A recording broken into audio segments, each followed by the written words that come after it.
have interest in our stuff need to work hard to get them in.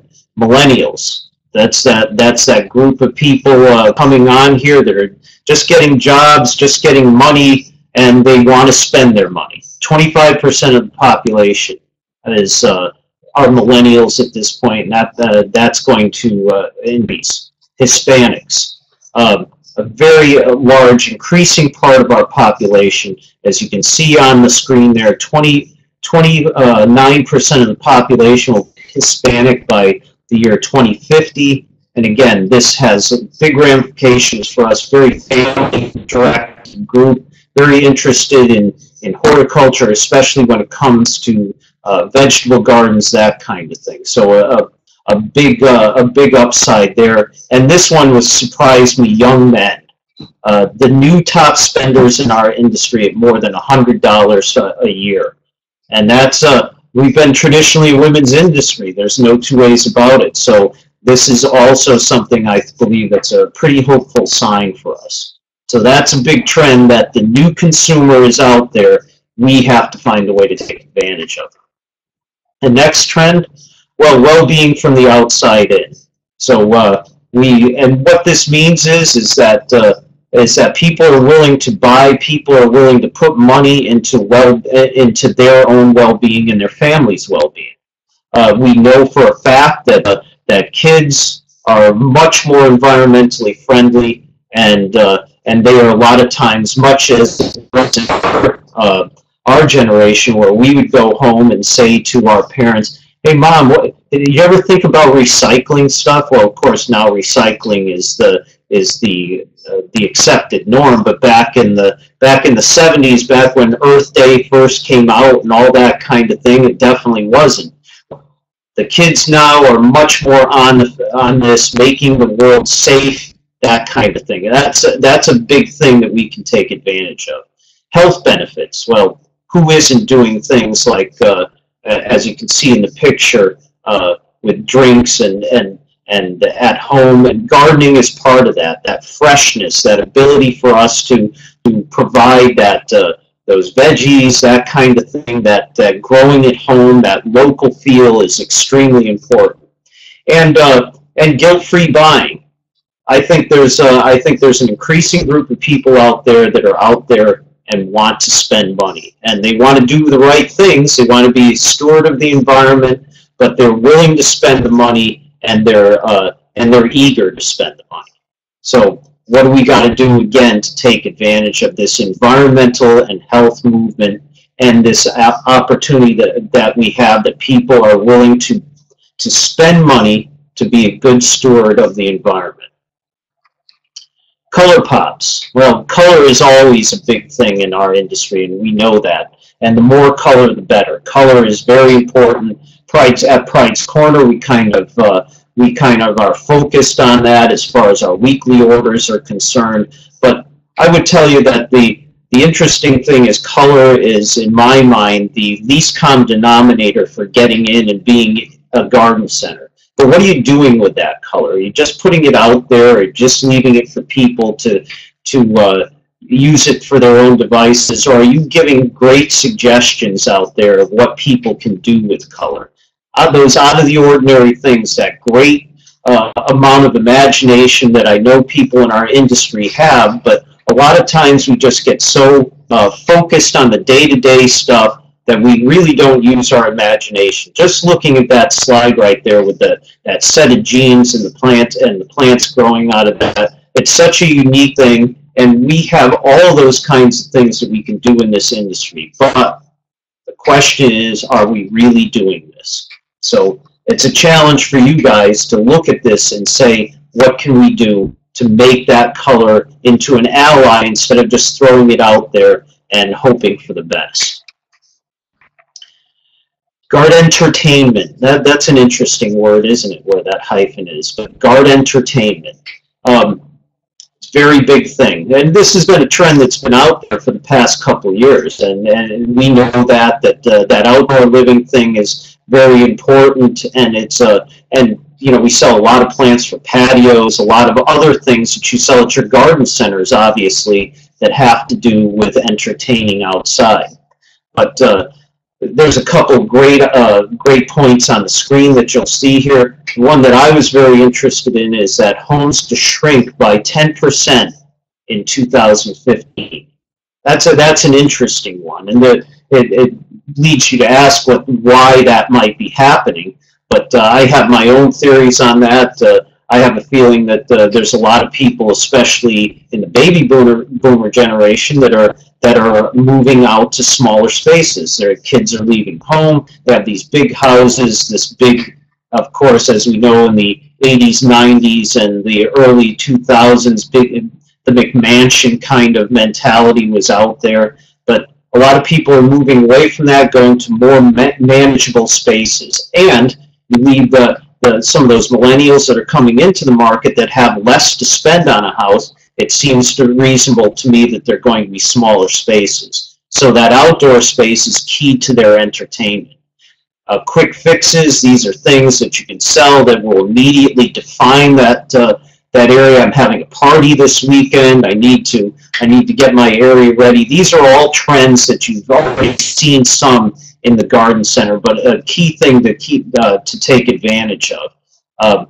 Outdoor plants right now, yes, landscape is important, and people want to walk around in their property such as it is, but people want to have that entertainment area where those people are going to be really sitting around to look beautiful with plants and other things. This is a big trend.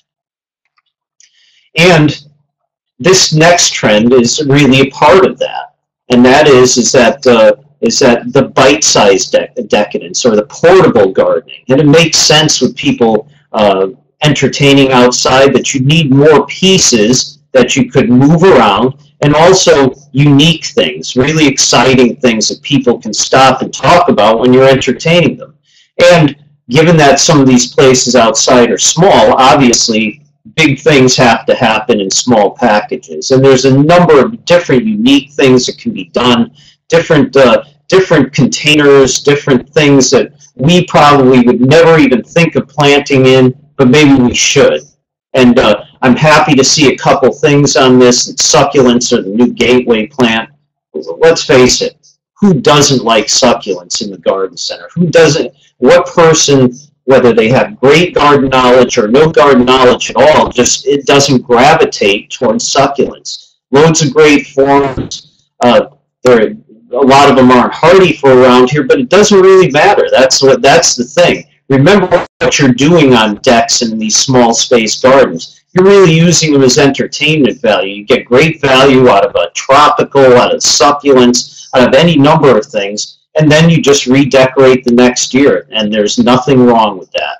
Nothing has to be permanent. Sometimes in our industry, we look at everything that has to be permanent, but in a lot of ways, remember, it's all decor, and you want them to come back. And the great ideas that you give them, the great plants, and how to make that packing a punch, a big punch in a small area, are what you can bring to the equation. Bedhead. Well, what does that really mean? Well, what I would tell you is that a lot of people are really tied into formality here. And with the growing native movement that's going on out there, there's a lot less formal gardens and more informal gardens that I believe have a place in the landscape. And you can look at the picture here, a lot of grasses, a lot of kind of almost that wild meadowy feel. Those are all important, and they have a place in the landscape, and they also have a place for one of those environmental friendly things we were talking about in an earlier slide. These native gardens like this, the native plant area, it's providing that opportunity, that landscape area for pollinators to come in. It gives them shelter. It gives them the ability to be able to find those way stations along the way to gather pollen. It's a very important thing. We had a webinar last year on Save the Pollinators. This is the direct connection, if you will, on what is available to you in the landscape and what you can talk to your customers about doing in their landscape. So in my mind, an extremely important trend that we are still just scratching the surface on. Anything having to do with native plants, how to landscape with native plants, and this whole save the pollinator thing that resonates with your customers, we have to continue to try to exploit. So some great trends, and again, you'll have the ability to get all of these things after our webinar, because these are things that I think you need to focus on in your garden center to get people excited, to be relevant to people. That's the biggest thing. Finding a way to be relevant to get those new customers in, to make it look like you're the leader and not the follower of these trends.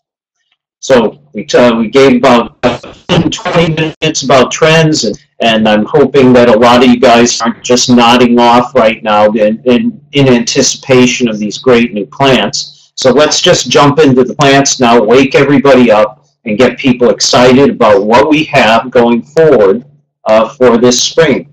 So let's just jump right into it. Buddleia, lo and behold, Blue Chip Junior. So everybody's kind of been used to going Blue Chip. Well, what's the big deal here? Why is it important to have Blue Chip Junior? Well, one of the things that we found, and the breeders found, is that Blue Chip was brittle. And you guys probably noticed that coming off of trucks. There'd be a lot of breakage sometimes, and it always seemed like whenever you put it in a wagon, whenever you move it around, we'd get some branches breaking. Great bloomer, there's no two ways about it, nice and compact, the old Blue Chip. But this is a big improvement, and it will be taking the place of that Buddleia Blue Chip out there. Very tight and dense, more compact, not as brittle, very multi-purpose use in the landscape. Grouping in the regular landscape, container growing. Again, great rebloomer, great attractor of butterflies and other pollinators, and very little pruning needed, nice and hardy. Everything you're looking for in a plant. Low maintenance, lots of color, a great thing to use in groups in the landscape. Hard to think that there's a downside to a plant like that. Its close relative is, lo and behold, pink microchip, another proven winner's plant, new one for this year, and again, very similar to Blue Chip Junior. Very small package, great color, reblooming, non-invasive. And again, when they're saying non-invasive for Buddleia, not as much of a problem here, more of a problem in the Mid-Atlantic states, a huge problem out in the West Coast, but there's no viable seed from the flowers of these two Buddleia that we're showing you. So you're not going to get any seedlings, nothing along those lines, just great color in a small package that can be used in multiple places in the landscape and with Zone 5 hardiness. So two excellent Buddleia that I think should dominate the landscape in the summertime. What's next here? Another proven winner, Deutzia. I gotta engage my mouth properly. Deutzia Yuki Cherry Blossom. As we know, there's been a number of pink Deutzias on the market. Most of them you can't find anymore because they really weren't great plants.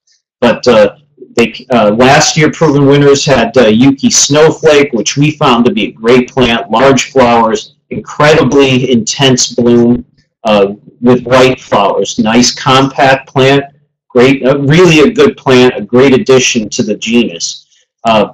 This one is going to be an even better addition, if you ask me, because of that pink flower. It's a genus that cries out for that pink flower because it has been mostly all white.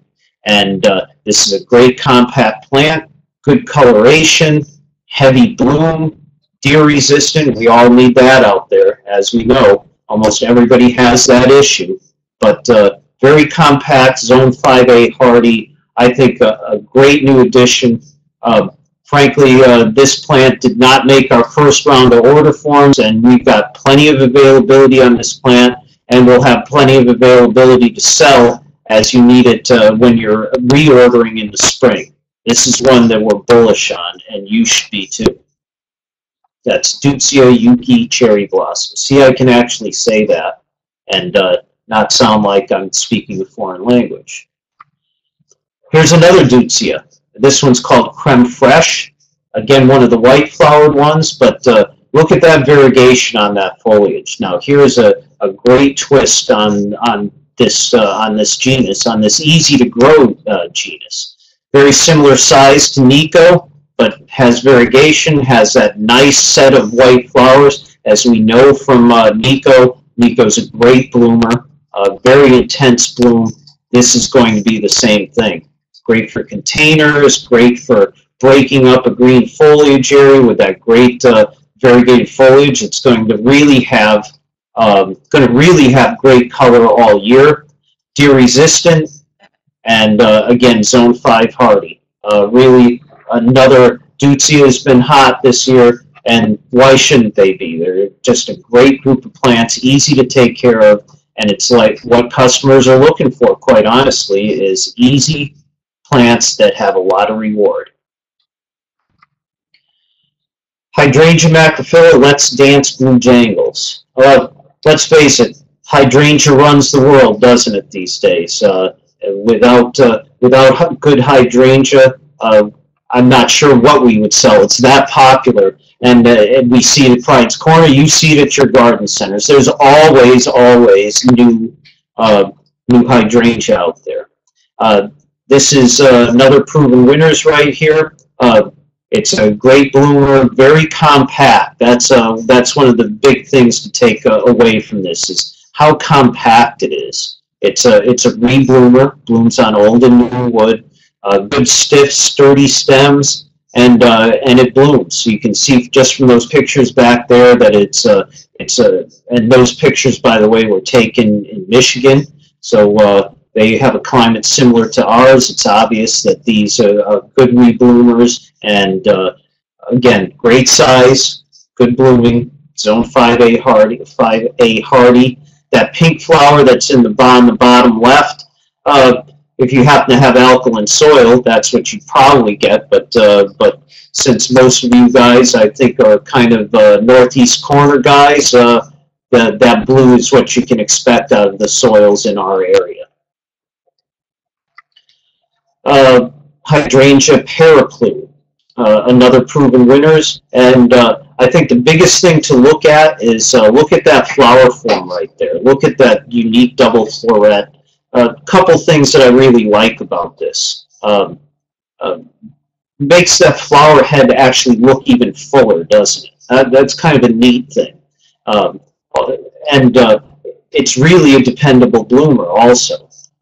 It blooms on old wood, so I would say that it's going to need some protection in the landscape. But this is not what I would consider like that reblooming, that remodeling type of plant. This is something not like let's say the bloom struck that's out there now that dies back to the ground, and it's just gonna bloom no matter what. So this is a plant that would probably need some protection. While it is zone 5A hardy, I would suggest, to be honest with you, that this probably has a better place in somewhat milder conditions, just because it blooms on old wood. But again, unique flowers, dependable bloomer, and something that is a little bit different than what's out there. So we got some roses too. We've had a lot of PW things in here. They tend to be the people that are really leading the charge on a lot of new plants. Rosa Living La Vida, we sold a few of these last year. Great plant, very dependable, long blooming, really nice foliage. Got some of that double flower. It's really a bunch flower type of plant. Very attractive color.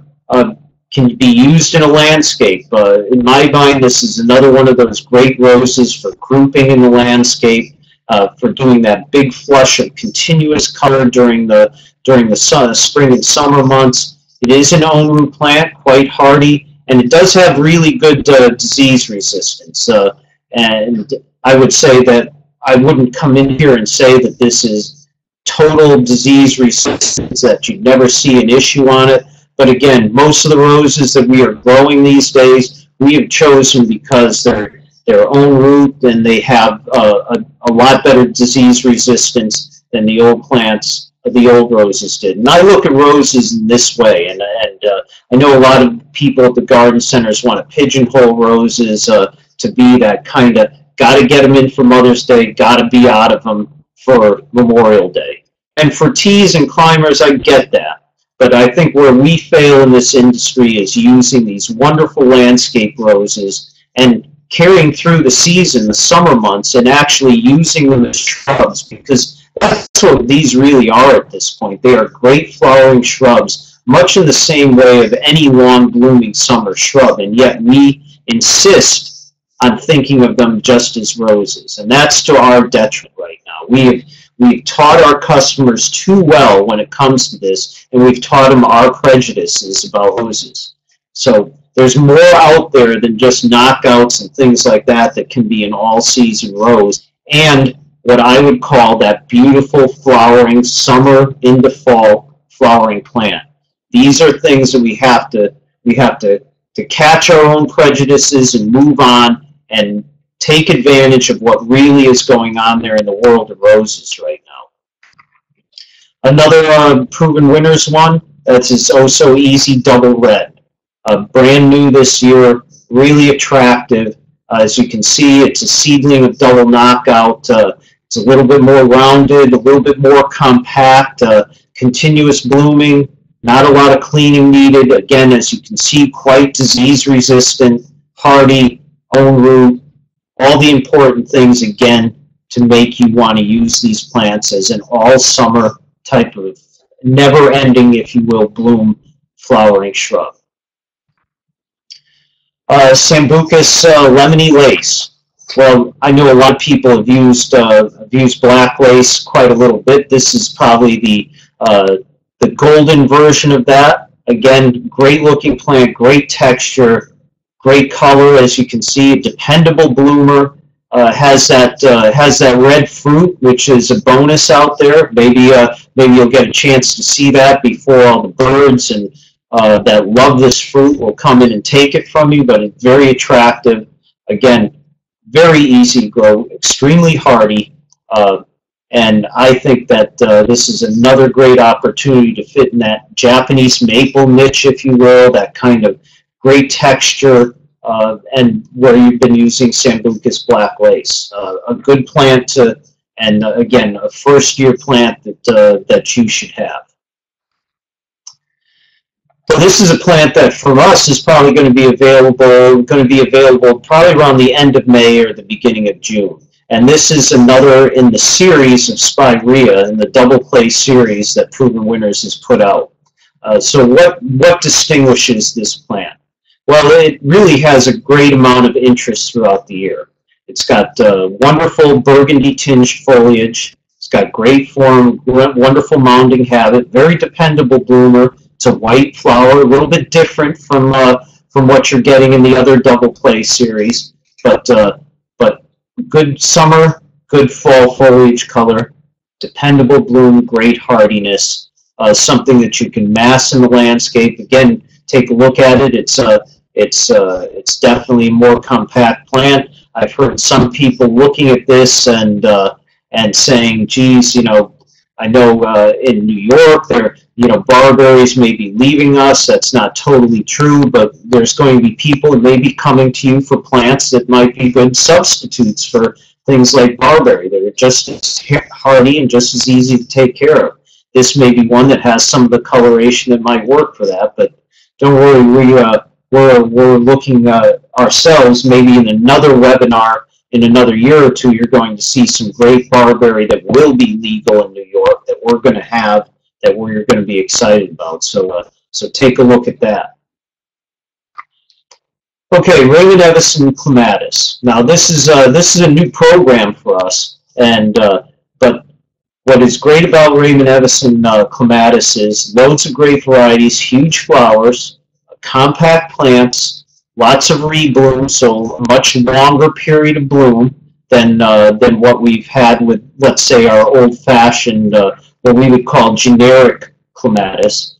More ability to use these in a hanging basket, in a container on a deck, and and in small places. All those things that you really couldn't do with Clematis before. We're making them more user-friendly and prettier over a long period of time.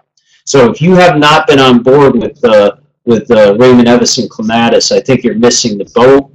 This is, I think, something that is going to be a real winner for you, something to educate your staff about, that there really are Clematis out there that will fit in a smaller space, that have more uses than just going up over a trellis.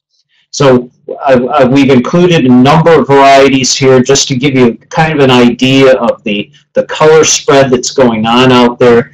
This is Chelsea right here, and you look at that bloom time, mid-spring to early autumn. What other Clematis is going to give that?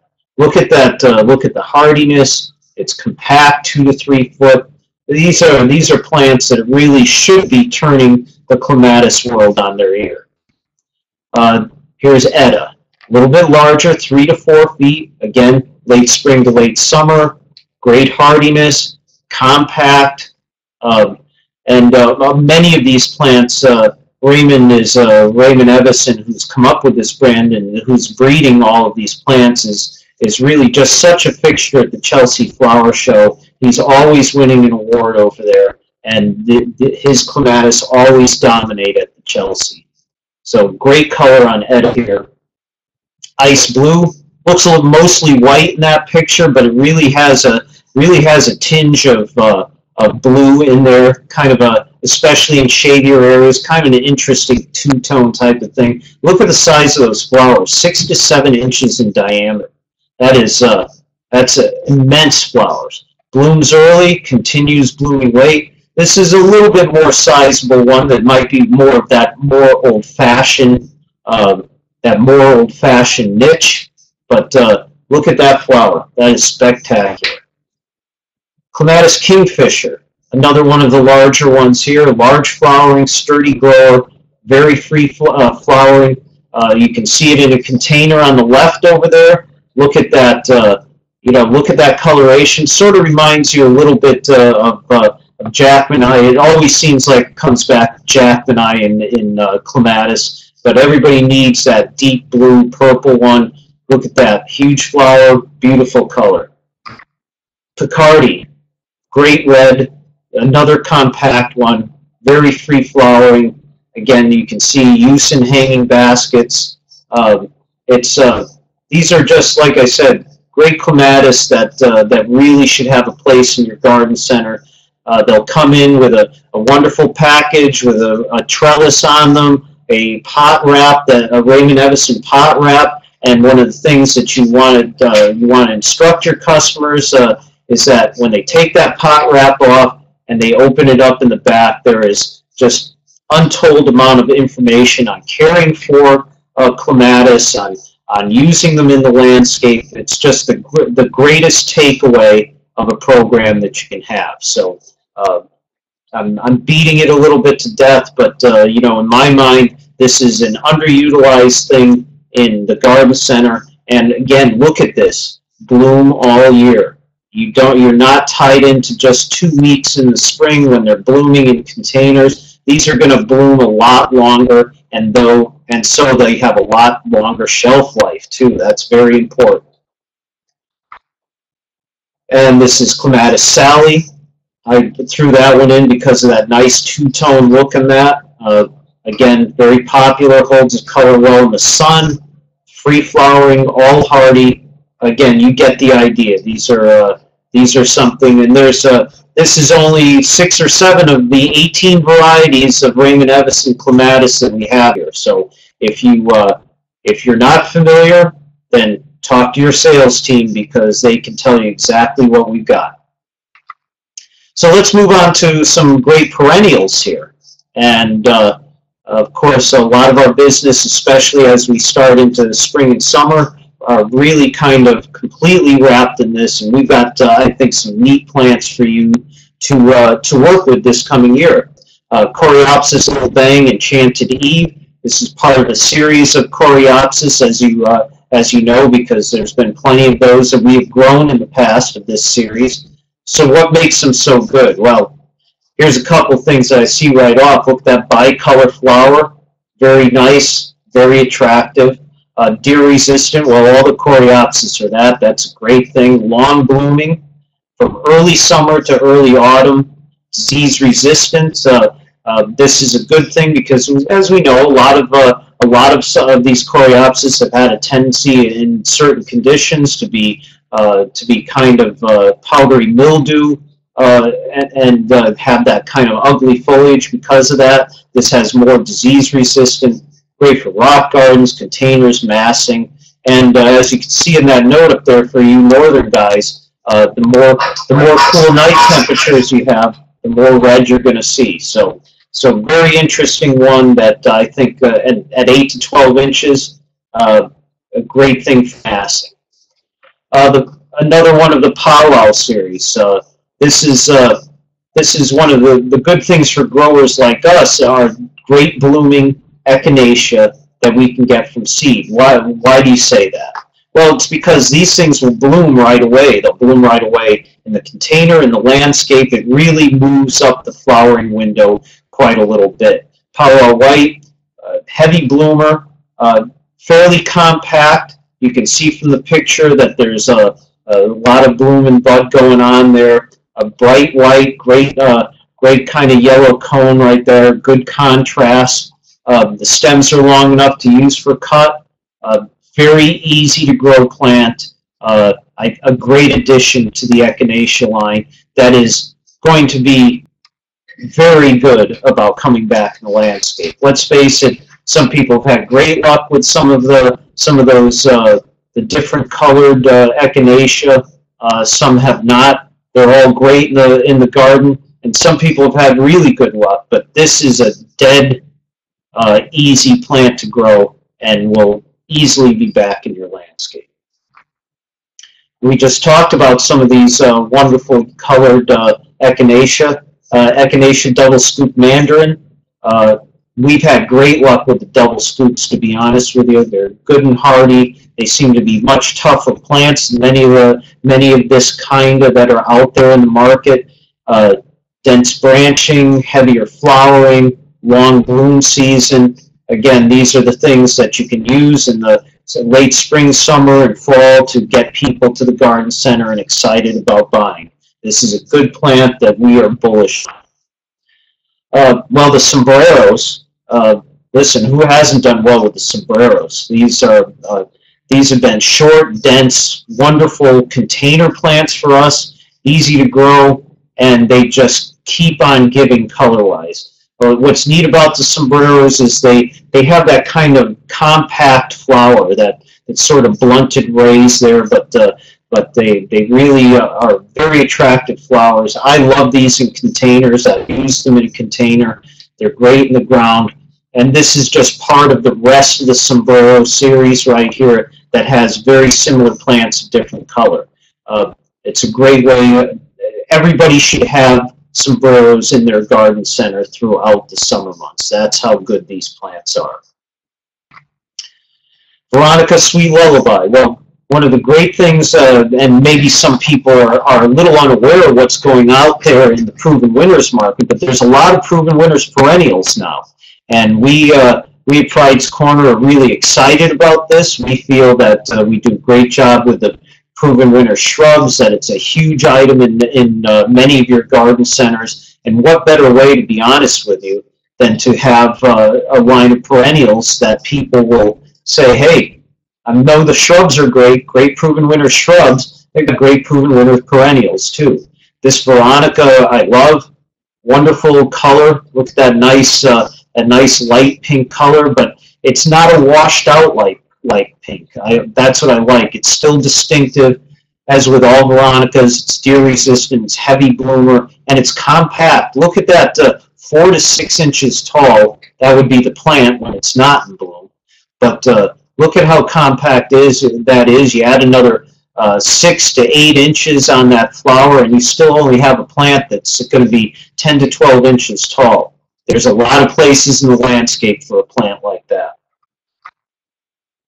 Well, who hasn't had good luck with Heucherella over the period of time? I everybody's grown heuchera. Heucherella a little bit newer. It's that cross between heuchera and tiarella, as we know.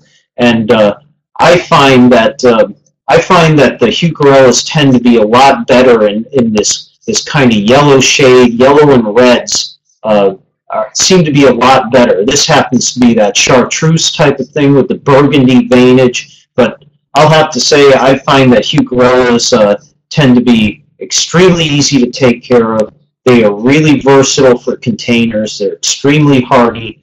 I like the fact that I think that the heucherellas, taking their cue from their tiarella roots, are much better bloomers also. Let's face it, heuchera, we always hear the heucheras have blooms, and some of them have really nice blooms, but I always think that you're going to get better flowers out of both heucherellas and tiarellas, and that's what the tiarellas bring to the table here. But look at that foliage, very dependable. It's heat and humidity tolerant for you guys further south.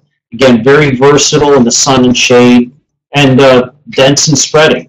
There's a lot going for this plant and all of the heucherellas, to be honest with you. So let's use those plants, and let's look for this one. Monardas. Well, I think the person that named this series Monardas probably had a number of kids screaming in the back seat after they sugar loaded and decided to name all these plants after that. Great gumball, cherry pops, there's a couple others in there. But what we like about these plants is the shortness and the denseness, the huge amount of bloom on this lower profile. Good resistance to powdery mildew, great zone 4 hardiness. Look at how big those flowers are. Look at that, 2 to 2.5 inches compressed into that small, that much more compact plant. Who can't sell that? That is just that's immense color right there. I love that grape gumball. Look at that striking color. Look for these this spring. There's a bunch available now, and this is going to be a great mover for you in my mind in the spring and summer months. Salvia Sweet 16. Well, this is one that we're going to be growing. And we're just potting up right now. So why would I even put this on here?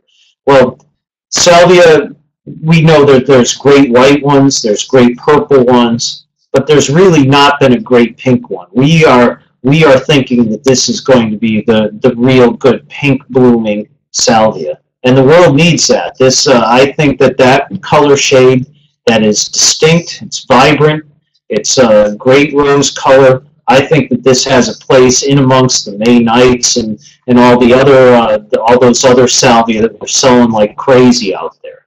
So so the color is a really good thing, but the other thing that I really like about this plant is that it sends up secondary shoots, which means there's going to be a longer bloom period.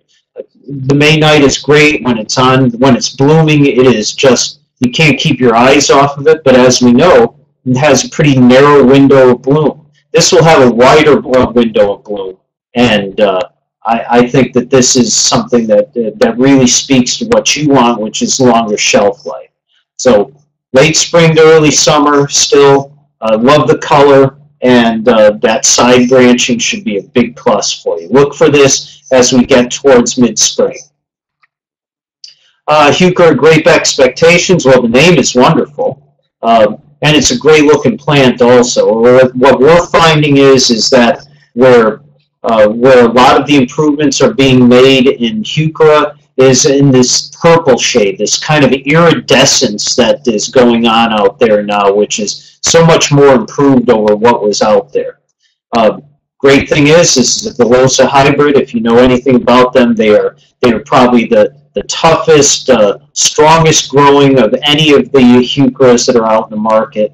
And so they've got this dark purple, grape-colored leaves with the even deeper veins and that modeling of silver in there. It's hard to take your eyes off this plant. And then what I really love is that contrast where it looks like hacking a claw in front of it. Man, it's hard to beat that color combination. Leucanthemum whoopsie-daisy. Oh yeah, some of these people really have their mind screwed on right when they're making these names. Whoops-a-daisy. I sort of an interesting name, isn't it? But what who couldn't use a better blooming leucanthemum? It's one of the backbone plants out there. What I love about this is that compact form. And in that it's an improved version of a snowcap. We sell a lot of snowcap, but I love the form of this better. It's a stronger bloomer than snowcap, and the blooms on it are larger than the snowcap blooms. Look at that uniform habit. It's hard not to like this plant. So 15 inches tall, 20 to 22 inches wide. This plant has great place in the landscape. Look for this this spring from us. I think it's going to be a good one. Perovskia peekaboo. Well, Perovskia is somewhat of an issue around here. Everyone knows Little Spire. It's not really a great production plant, I'll have to say. May do better in the landscape, although quite honestly, I haven't really had great luck in my landscape with Little Spire. But peekaboo here, heavy blooming, compact like Little Spire, easier to grow in a container. I know that for a fact than Little Spire, and great in a lot of the test beds and scenes. Brand new. I'm going to be taking this plant home myself, but this is, I think, got a great place in the summer garden. Love the deer resistance, obviously, but that compact, silvery foliage topped with that intensely purple flower in the summertime. This has got to be a staple, and this is a great plant that we're really excited about. So, basilberries, or brazelberries, which is really the proper pronunciation. Brazelberries. Some of you people know these, some don't. This is a group of what I would call landscape-friendly fruit plants that are out there. And you're saying, well, why are you talking about this in this presentation? This has been a product, the raspberry's been on the market for 3 or 4 years out there. You know, it's really kind of old hat, isn't it? Well, there's 2 reasons why we're talking about it. One is that just because it's old hat for you, have you really done a great job of introducing your customers to these revolutionary plants that are so new on the market and that have a place, much bigger place in the home landscape, even on a deck, than the blueberries, raspberries that we're used to? That's first of all. Second of all, there is a new introduction this year.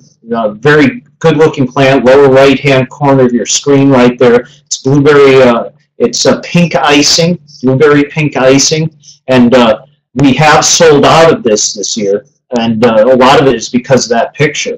That new growth is just spectacular. Like all these brazelberries, heavy-duty bloomers, heavy-duty fruiters, compact plants that have really more landscape value than just picking fruit, and that's a big value out there. But if you're not using brazelberries, if you only have a handful of them coming in, this is something that I believe that you're missing the boat on. I got to tell you that when you go to a grocery store, and let's face it, our businesses, groceries and plants are pretty similar. When you go into a produce area where people are focused immediately is on small berries.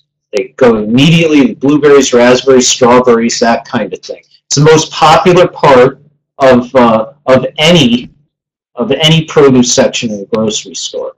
So why shouldn't this be a more popular thing, especially in these packages at your garden center? So if you haven't looked at this, I urge you to relook at these things. Great plants that are far different than the old-fashioned raspberries and blueberries. We wanted to end up with a little section of plants that we sort of had last year, that some people got, but we really didn't have all of them here. And these are plants that I think that kind of maybe got lost in the shuffle last year.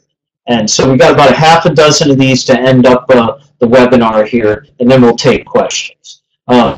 Hydrangea Little Quick Fire. dense, compact, much smaller size plant than Hydrangea Quickfire. It's much more compact bloom, a lot more bloom on a smaller plant. Early blooming also. This is a great plant. Saw it bloom last year. It really bloomed well here finally in the nursery. We really didn't know what to expect, to be honest with you. We were so busy trying to get these plants sized up enough to get them out the door last year. But suffice to say, we've got plenty of these this year, and they're going to be a great plant, a great addition to your perennial offering. Bobo. Now, if you're not buying this plant, you totally missed the boat. You can argue with me about the little Quickfire and some other type of hydrangea, because let's face it, everybody has their favorite one. But I got to tell you that Bobo is the ultimate, what I would call florist quality hydrangea. What do I mean by that?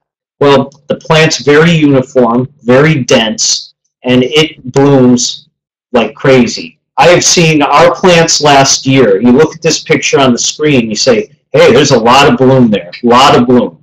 But I got to tell you, we had plants that we were putting on trucks last year that looked like they were bloom, that you couldn't see a green leaf on them. That's how attractive they are. When your customers come in to see that, they're just going to go nuts over this plant. So small plant, as you can see, 30 to 36 inches, very dense, very compact, ability to use in a container if you'd like, but perfect for massing in the landscape, and you cannot beat the amount of bloom that's on this plant. So Zone 3A, this is an absolute must, folks, so you better be lining up to buy this one. Physocarpus tiny wine. Well, you know, the world seems to be populated with lots of Physocarpus these days. What I like about this one is not only does it have the small foliage, but it also has that dense form. Because a lot of times we see that that small foliage, and it says to us, well, the foliage is small, so the plant's going to be small when it comes to Physocarpus. But as we know, Physocarpus is one of those genuses where the plants can be awful big if you're not careful. This is a great plant for that more compact area. Love the way it blooms up and down those stems. You can see that in one of the pictures. Very attractive, darker pink in bud, lighter pink when it opens up. And it's a strong bloomer also. But the real thing is that dark foliage doesn't fade in that small form. An excellent plant that you guys should consider. Hydrangea Strawberry Sundae. Well, vanilla strawberry kind of took the world by storm 2 or 3 years ago, and believe me, it's a great plant. And there's no plant that has sold more on that fabulous picture than that particular plant. But what I love about Strawberry Sundae is the fact that it's a more compact plant. It's denser. One of the things that I really didn't like about vanilla strawberry is that while you get huge blooms on it and the stems are kind of strong, it really doesn't branch that well. So you end up getting plants a lot of times that have that little bit of a splayed look. They have the great color on the flowers, but the plant itself just doesn't look that great because of the way it opens up, because there's so little branching on it. This plant has more branching, the same great color on those flowers, and more flowers basically when you consider that compact form like that. So if you love vanilla strawberry, you definitely got to try Strawberry Sundae. And finally, what talk would be complete without talking about Bloomstruck? Now, I know a lot of you people have done Bloomstruck, but I got to tell you, after a year of having this plant here, if you're doing endless summer, this is the plant that you really want if you're looking for this mop head type of bloom. Yes, the flower coloration is a little bit different. There's no doubt about it than what you get in endless summer, which is endless summer has that kind of typical sort of Nico blue color that we all kind of grew up with, that we all knew. This one has got a little bit more of a purple and mauve shade to it, but there's lots of great things going for this plant. It blooms like crazy. It has shorter inner nodes. It takes away some of those things that everybody in the north really hates about endless summer. Yeah, you'll get some flowers on it, if it dies back to the ground, but it might not. You might not get flowers on it until late August or early September, and you might only get a handful. This is not the case when it comes to Bloomstruck. Lots of bloom. I love the stem color on it, which really makes the foliage darker. The foliage is a lot better than Endless Summer. This is really the plant.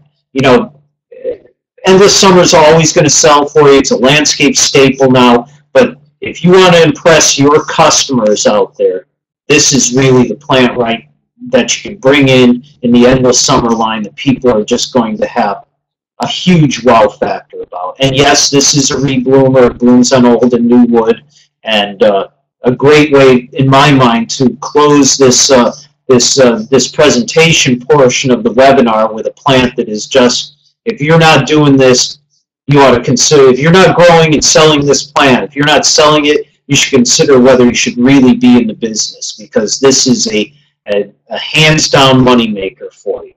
So we've really completed the presentation end of things. Once we got started, it was about 45 minutes. I hope I didn't drone on too long, but I am really interested in seeing if we can answer some questions for you. So if you type them in, I'm going to, well, no one's going to deadhead me except after this presentation when I take this confining hat off. But come on, this is show business, isn't it? So thanks for putting that question in, Jay. Ed, thanks for coming to our webinar. Appreciate you being here. Love the hat. Hey, maybe I got to have an exclusive on these hats. If you need some, let me know. We'll figure it out for you. Who do we email to get the PowerPoint? Well, this will be posted on our website, perfect for all to see, so you should be able to download it there. What is the longevity of the coreopsis?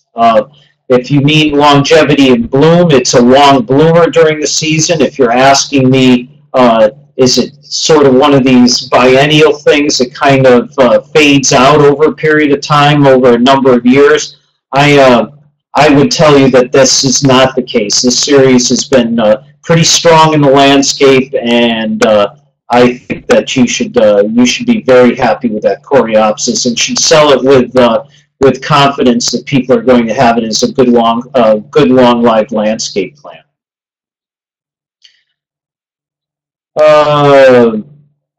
Thanks. Would we consider a feature webinar on natives? Absolutely. I got to tell you, Stephen, that we are fired up about natives. It was our first webinar that we did, and we are definitely going to come back to it. I think that consumers are further ahead on natives than we are. We have this in our industry. We have this great propensity to kind of look at our own prejudices and live them and make our customers live them. And natives are a place where we can really focus on, I believe.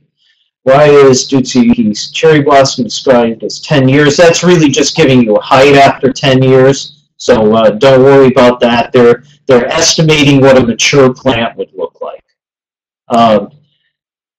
What's your opinion of Nantucket blue hydrangea? Excellent plant. We found a dependable rebloomer. Probably a better rebloomer and better about making it through rough winters and endless summer. We think it's a great plant around here. We've sold it well. I'd also like to see a webinar on which includes cultivars. Absolutely, cultivars are a very important part of anything that we do with natives. Let's Dance, Blue Jangles, and Bloomstruck. Well, I'm probably a little prejudiced here, but I got to tell you that Bloomstruck is the goods, the absolute goods here. Blue Jangles is a little bit denser and more compact, I would say, than Bloomstruck. But as far as sheer flower power and continual bloom, you can't go wrong with Bloomstruck. It's 10 years worth of breeding behind it. I must have missed the boat on that one. Any other questions that are out there? I'm here for a while, believe me. I don't have to take off this sunflower hat. I can, but I'm not really sure. Maybe I look better with this on. Maybe I'll just leave it on.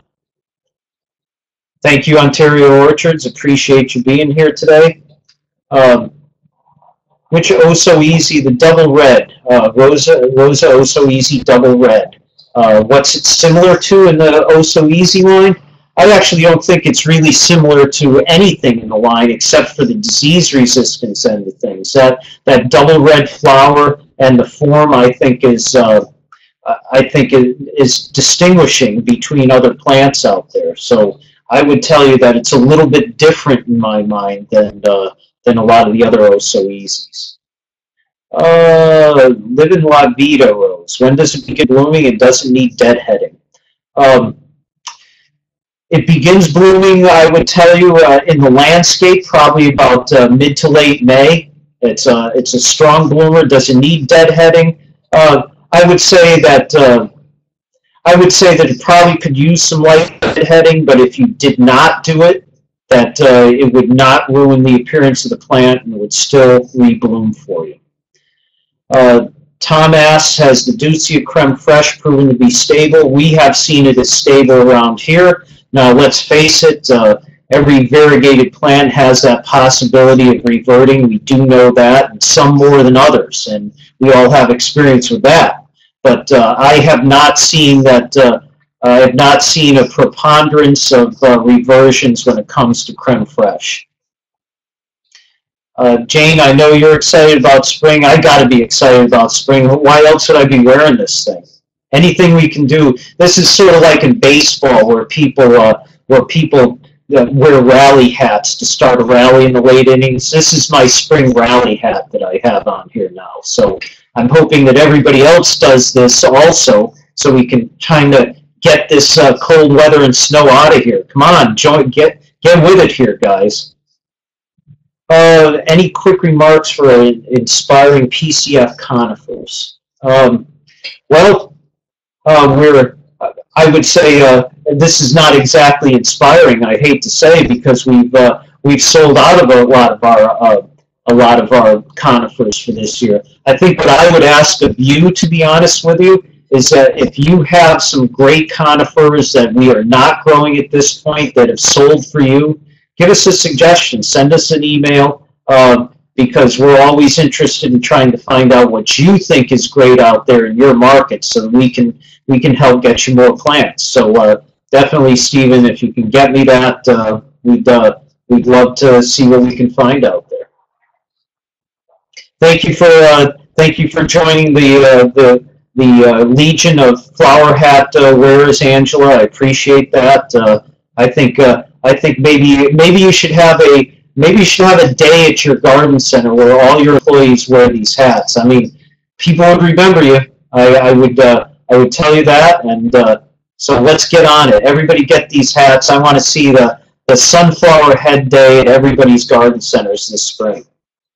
Steve, Dennis, Tom, thank you for joining the webinar, and I really appreciate you being here.